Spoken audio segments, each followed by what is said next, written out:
Class 10 CBSE board and stream का वो question जो लगभग हर साल आता है और 4 से 5 नंबर में। करना टास्क नहीं है, जल्दी करना टास्क है। इसको कितनी जल्दी आप कम समय में कर सकते हैं। दो वर्ड है, अप स्ट्रीम और डाउन स्ट्रीम, बस ये जानना है। और एक formula, time equal distance upon speed, एक ये फॉर्मूला रखना है।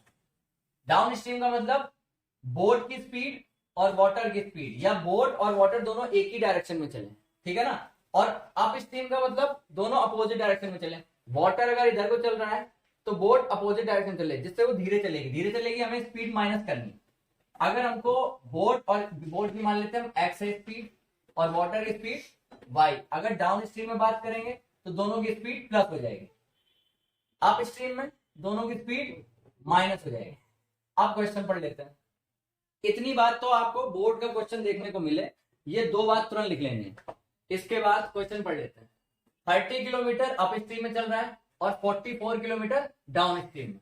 तो अप स्ट्रीम में 30 किलोमीटर लिख लिया, 30 किलोमीटर, और डाउन स्ट्रीम में 44 किलोमीटर, ठीक है।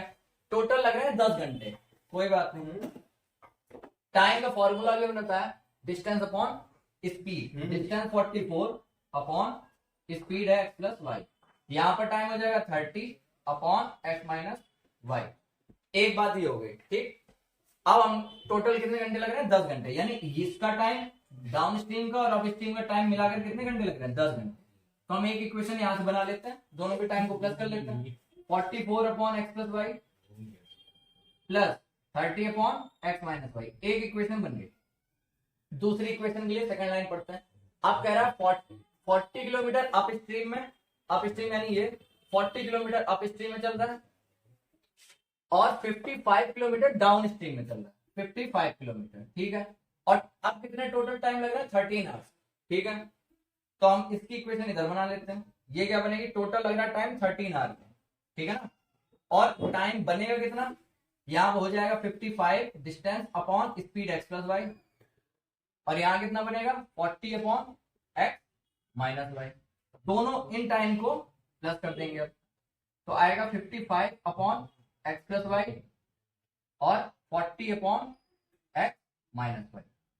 अब हमें ये दो इक्वेशन सॉल्व करनी है। सॉल्व कैसे करेंगे? बड़े ध्यान से देखा, यहाँ 30 है और यहाँ 40 है। इन दोनों को इक्वल करना है, 120 बना लेते हैं। इस पूरी इक्वेशन में 4 से मल्टीप्लाई कराएंगे तो यहाँ 120 बन जाएगा, और इस पूरी इक्वेशन में 3 से मल्टीप्लाई कराएंगे तो यहाँ 120 बन जाएगा। चलिए 120 बन जाएगा, बना लेते हैं। 4 का मल्टीप्लाई 44 में कराया 176 upon x plus y, plus 4 का मल्टीप्लाई 30 में कराया 120 upon x minus y equal 40। एक इक्वेशन ये आ गई।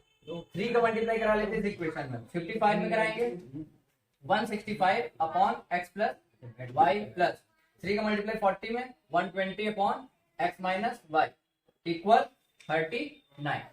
दोनों को कर देते हैं माइनस। माइनस किया तो इधर आएगा 1 और इधर आ जाएगा आपका कितना? 11 upon x plus y. X plus y को उधर भेज देते हैं तो 11 equal x plus y equation आ गई, ठीक। अब इस एक्स प्लस वाई की इक्वेशन को यहाँ पुट कर देते हैं। जैसे यहाँ पर पुट करेंगे तो 55 upon 11 5 plus 40 upon x plus x minus y equal 13। इस 5 को उधर भेज देंगे तो 8 रह जाएगा। 40 upon x minus y equal 8।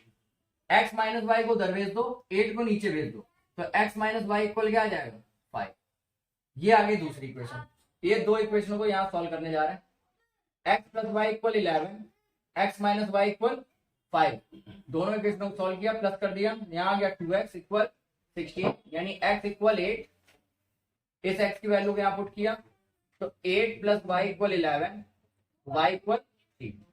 तो x लेट की थी हमने बोट की स्पीड, वो आ गई हमारी 8 kilometre per hour, 8 kilometre per hour, और वाटर की स्पीड हमने लेट की थी y, तो वो आ गई 3 किलोमीटर पर आवर।